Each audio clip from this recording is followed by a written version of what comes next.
딩모니의 오디오 극장에 잘 오셨습니다. 어서 들어오시죠. 안녕하세요, 딩모니입니다. 오늘은 영국의 축구 이야기를 준비해봤는데요. 조금은 비극적이고 좀 무서운 이야기가 될 수도 있을 것 같기는 해요. 영국 축구 역사상 가장 많은 사람이 죽었던 사건에 대해서 제가 지금부터 소개를 해드리려고 합니다. 자, 그러면은 1989년 4월 15일 영국 축구에서는 어떤 최악의 사고가 있었는지 함께 알아가 보시죠. 바로 시작합니다. 네, 결론부터 먼저 말씀을 드릴게요. 영국 축구 역사상 최악의 사고는 힐스버러 참사예요. 1989년 영국 힐스버러 경기장에서 발생한 압사 사고였는데요. 우리나라의 이태원 참사를 떠올리게 하는 그런 사고였습니다. 이 힐스버러 참사로 인해 사망한 사람은 97명이었고요. 부상자는 700여 명이 넘어갔어요. 영국 축구 역사상 가장 많은 사망자가 나온 사건이었다고 합니다. 자, 그리고 영국의 리버풀 FC는 이 참사를 애도하기 위해서 본인들의 로고까지 바꿔놨었는데요. 지금 리버풀 FC의 로고를 보시면요, 양쪽으로 횃불이 2개 그려져 있을 거예요. 근데 원래는 이 횃불이 로고에 없었는데 이 힐스버러 참사를 추모하기 위해서 꺼지지 않는 이 횃불들을 로고에 그려넣게 된 거라고 합니다. 자, 그러면 이 힐스버러 참사는 어쩌다가 발생했는지 조금 더 자세하게 소개해 드릴게요. 때는 1989년 4월 15일이었어요. 이날은 리버풀 FC와 노팅엄 포레스트의 축구 준결승전이 있는 날이었거든요. 그래서 리버풀 FC의 이 수많은 팬들이 중요한 경기니까 이 경기를 단체 관람하기 위해서 버스를 대절해서 올 정도로 엄청나게 몰려든 거예요. 도로가 막히는 거는 뭐 사실 당연했고요. 이 경기장 입구에서부터 사람들이 아예 경기장에 들어가지 못할 정도로 인산인해 그 자체였다고 합니다. 근데 이렇게 사람들이 더 경기장에 들어갈 수 없었던 이유가 뭔가 하니 바로 경기장 입구가 회전문이었대요. 근데 사실 이 회전문은 뭐 편리할 때도 있기는 하지만 한 번에 많은 사람들이 들어가기에는 굉장히 불편한 그런 종류의 문이잖아요. 그래서 당시 경기장을 지키고 있었던 영국의 경찰들이 판단을 내립니다. 어떤 판단이었냐면 이렇게 지금 경기장에 사람들이 몰리고 저 회전문 때문에 빨리 들어가지도 못하니 아예 경기장의 모든 문을 개방해 버리자. 한 번에 들어가게끔 하자. 네, 이렇게 경찰들은 한 번에 많은 인원들을 들여보내기 위해서 경기장의 출입구들을 다 개방해 버렸어요. 근데 이거는 경찰들의 실수였습니다.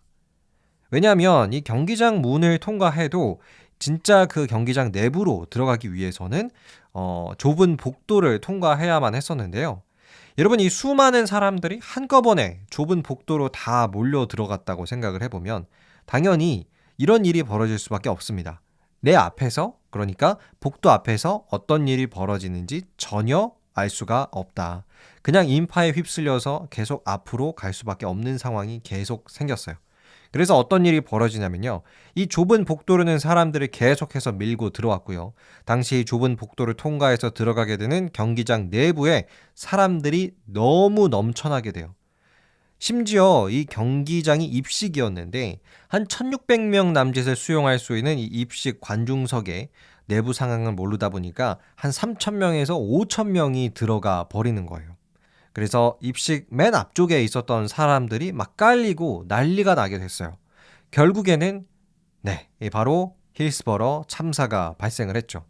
근데 문제는 이 압사 사고로 숨을 못 쉬고 호흡 곤란이 온 사람들을 빠르게 응급처치하기 위해서 이 구급대원들이 들어와 줘야 했는데요. 이미 너무 많은 사람들이 경기장에 몰려 있었기 때문에 이 구급대원마저도 들어올 수가 없었습니다. 그래서 사망자가 97명이라는 조금 끔찍한 숫자가 나오게 된 거기도 하고요.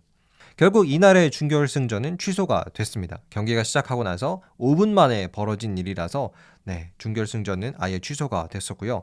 이 참사의 사망자들 있죠. 97명 대부분의 사망자들은 리버풀 FC의 팬이었기 때문에 리버풀은 그 시즌의 경기를 대부분 취소했다고 해요. 특히 리버풀의 감독이 좀 유명하신데요. 실제로 이 사망자들, 유족들을 만나서 위로를 하고 진심으로 그 고통을 함께 나눴었다는 이야기도 전해집니다. 자, 그런데 이 사건의 책임은 누가 졌을까요? 1989년 이 힐스버러 참사가 발생했을 때 영국의 총리는 그 유명한 철의 여왕 마가릿 대처였어요. 근데 이 마거릿 대처는 경찰들의 실수를 인정하지 않았고요. 계속 감싸주느라 바빴습니다. 그래서 많은 리버풀 팬들이 이 마가렛 대처의 장례식에서 춤을 추겠다 라면서 이 총리를 굉장히 싫어했죠. 뭐 그러다가 때는 2016년 이 힐스버러 참사가 있고 나서 한 30년 정도가 지나서야 영국 법원이 당시 영국 경찰들의 과실을 이 법적으로 인정을 했어요. 참 오래 걸리긴 했죠.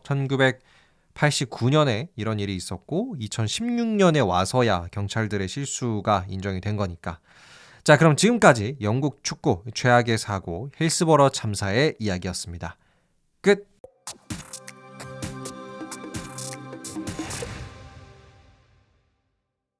네, 오늘은 여러분과 함께 힐스버러 참사를 알아봤는데요.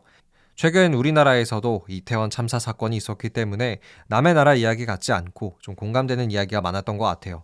여러분은 오늘의 이야기 어떻게 들으셨나요? 저는 오늘 이야기 중에서는 이 리버풀 FC의 로고에 있는 이 횃불이 힐스버러 참사를 추모하기 위해 그려진 것이라는 거, 요게 가장 신기했습니다. 뭔가 그 역사를 잊지 않으려는 리버풀 FC의 노력이 보이는 것 같았어요. 그래서 제가 리버풀 FC의 로고에 대해서 조금 더 찾아봤는데요.